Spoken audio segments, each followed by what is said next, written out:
Terima kasih atas kesempatan yang diberikan. Pada kesempatan ini saya akan mempresentasikan mata kuliah manajemen aset, materi mengenai manajemen penggunaan aset. Yang pertama, ada dua tipe dasar, yaitu gudang bahan mentah, komponen dan bagian-bagiannya, serta gudang barang jadi akhir atau finish good.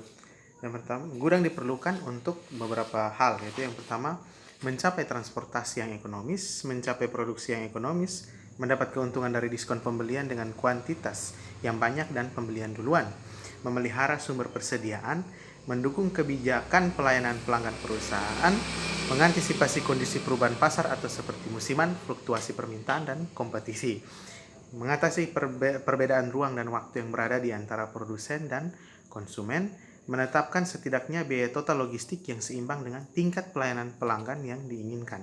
Lalu yang terakhir, mendukung program just in time dari supplier dan pelanggan. Untuk meningkatkan efisiensi gudang itu ada beberapa bagian, yaitu pertama, penggunaan area gudang yang tersedia secara maksimal dan area lain seperti ruangan karyawan, ruangan penerimaan barang, pengepakan, kantor gudang, gudang alat, dan ruang bongkar muat. Yang kedua itu memanfaatkan volume ruang yang ada secara optimum. Yang ketiga, pengaturan rak, valet, serta jaraknya yang memungkinkan kelancaran mutasi barang. Yang keempat, pengaturan kondisi kerja. Yang kelima, pembuatan pedoman kerja dan uraian tugas. Yang keenam, supervisi. Dan yang ketujuh adalah pelatihan. Manajemen pergudangan aset meliputi yang pertama, inventaris, prosedur penerimaan, verifikasi, pendistribusian, dan prinsip penyimpanan aset, serta formulir inventarisasi aset di gudang. Yang pertama, inventarisasi aset adalah serangkaian kegiatan untuk melakukan pendataan, pencatatan, pelaporan hasil pendataan aset, dan mendokumentasikannya baik aset berwujud maupun aset tidak berwujud pada suatu waktu tertentu. Tahap inventarisasi aset yaitu yang pertama adalah persiapan. Persiapan itu membentuk tim inventarisasi, membagi tugas dan menyusun jadwal pelaksanaan inventarisasi, mengumpulkan dokumen aset tetap, menyiapkan label sementara, membuat denah ruangan, memberi nomor ruangan, dan menentukan ruangan. Lalu yang terakhir adalah menyiapkan kertas kerja inventarisasi. Lalu yang berikut adalah tahap pelaksanaan. Yaitu yang pertama, menghitung jumlah aset tetap per sub kelompok barang, mencatat aset tetap ke dalam kertas kerja inventarisasi, menempelkan label pada aset tetap yang telah dihitung, menentukan kondisi aset tetap dengan kriteria baik, rusak ringan atau rusak berat. Yang berikut adalah menyusun lapor hasil inventarisasi, membandingkan laporan hasil inventarisasi dengan dokumen aset tetap yang ada, lalu membuat daftar aset tetap yang tidak ditemukan, belum pernah dicatat, dan rusak berat, serta daftar koreksi nilai. Lalu menyampaikan laporan hasil inventarisasi kepada pengelola barang. Yang berikut adalah tindak lanjut dari tahap inventarisasi aset itu sendiri, yaitu yang pertama, menelusuri aset tetap yang tidak ditemukan, membuat usulan penghapusan aset tetap yang rusak berat, lalu yang menindaklanjuti hasil inventarisasi ke dalam SIMAK BMN atau Sistem Informasi Manajemen dan Akuntansi Barang milik negara. Yang berikut adalah penerimaan dan penyaluran barang. Penerimaan barang dilakukan setelah diperiksa oleh panitia pemeriksa barang dengan membuat BA pemeriksaan. Panitia pemeriksa barang bertugas untuk memeriksa, meneliti, dan menyaksikan barang yang diserahkan sesuai dengan persyaratan yang tertera dalam SPK atau kontrak dalam perjanjian. BA pemeriksaan digunakan sebagai salah satu syarat pembayaran. Penyaluran barang atau pendistribusian barang dilaksanakan berdasarkan surat perintah pengeluaran barang atau SPPB dengan berita acara serah terima. Yang berikut adalah 3 grup aktivitas gudang. Yang pertama itu adalah goods receiving atau penerimaan barang. Yang kedua adalah storage and picking, penyimpanan dan penyiapan. Yang terakhir adalah delivery atau pengiriman.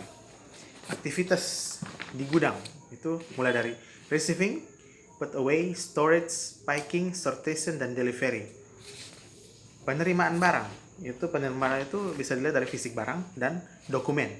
Definisi aktivitas itu adalah menerima fisik barang dari pabrik, prinsipal atau distributor yang disesuaikan dengan dokumen pemesanan dan pengiriman dan dalam kondisi yang sesuai dengan persyaratan penanganan barangnya. Persyaratan penanganan itu yang pertama, penerimaan barang. Yang pertama itu fisik barang. Prinsip penerimaan barang adalah menerima fisik barang secara langsung, bukan hanya dokumen, tapi secara fisik barang dapat dilihat, diraba atau dirasa dan dapat dibandingkan dengan dokumen pengantaraan, pengecekan acak atau keseluruhan kondisi isi kemasan, serta tanggal kadaluarsa barang, nomor batch, kuantitas barang, dan dokumen. Yang berikut adalah dokumen. Dokumen adalah pendamping barang yang secara fisik dapat dibaca dan dicocokkan dengan barang yang dikirimkan. Dokumen yang diperlukan minimal dokumen pengiriman. Akan lebih baik jika dokumen pemesanan dilampirkan juga. Yang berikut adalah persyaratan penanganan. Barang memiliki karakteristik tersendiri di dalam penanganannya. Supaya barang tetap hidup, maka perlu diperhatikan. Yang pertama itu menangani barang sesuai dengan siklus hidupnya, mulai suhu, kadaluarsa, maksimal tumpukan. Dan yang berikut menggunakan peralatan yang sesuai, yaitu pellet, drum, atau forklift. Yang ketiga itu adalah memahami aturan keselamatannya seperti bahan kimia yang memiliki racun dan yang gampang meledak. Penerimaan barang yang ketiga adalah persyaratan penanganannya, yaitu yang pertama barang consumer goods, barang kimia, barang bahan baku pabrik makanan, barang obat-obatan, dan barang cairan. Lalu yang berikut adalah kegiatan penerimaan barang, yaitu yang dimulai dari pertama yaitu adalah masuk gudang, lalu parkir dan antri, bongkar muat di loading dock, penyusutan barang bongkaran, pengecekan barang dan dokumen, pemasukan data ke dalam sistem, dan legitimasi dokumen setelah itu keluar dari gudang. Yang pertama adalah penerimaan barang. Penerimaan barang itu adalah pertama masuk ke gudang, yaitu bagian pergudangan sudah mengerti, mulai masuk dari gudang, terus mulai memarkirkan mobil, melihat kondisi, lalu membongkar muat, itu sopir pengiriman membawa kenek atau menurunkan barang, lalu penyusunan barang bongkaran, terus pengecekan barang dan dokumen, pemasukan data ke dalam, yang terakhir adalah pemasukan data ke dalam sistem, lalu legitimasi dokumen dicap, lalu pengantar barang itu keluar. Trik penerimaan barang yang salah kaprah itu adalah ketika sopir tidur, terus siapa yang membayar, dokumennya kurang, terus meletakkan barang yang tersisa atau salah dari penerimaan barang di sembarang tempat, malas melakukan pengecekan, waktunya mepet, terima nyata tidak diterima, dan unlimited jam terima. Yang berikut adalah penyimpanan barang, yaitu dari hasil pengadaan barang bergerak, panitia pemeriksa barang daerah, bendaharawan barang, pemeriksa instansi teknis, kepala unit, gubernur, biro perlengkapan. Lalu yang berikut adalah tantangan dalam gudang. Tantangan dalam gudang itu ada banyak hal, yaitu tantangan barang tercampur atau rusak, boros listrik, keamanan, tantangan kecelakaan kerja, tantangan tidak akurat atau tidak ada alamatnya. Itu adalah bagian-bagian yang ada di dalam setiap kali kita melihat barang di dalam gudang. Yang berikut adalah fokus sukses mengelola gudang.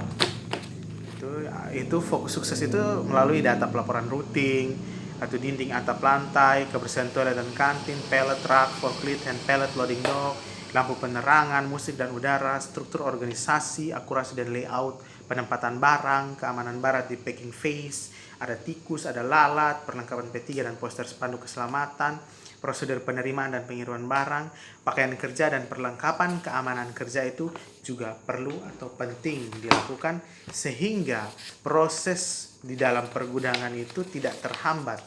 Nah, pakaian dan keamanan kerja itu juga penting demi menjaga terjadinya hal-hal yang tidak diinginkan seperti kecelakaan kerja itu pasti terjadi. Baik, sekian dan terima kasih. Itulah hasil dari saya.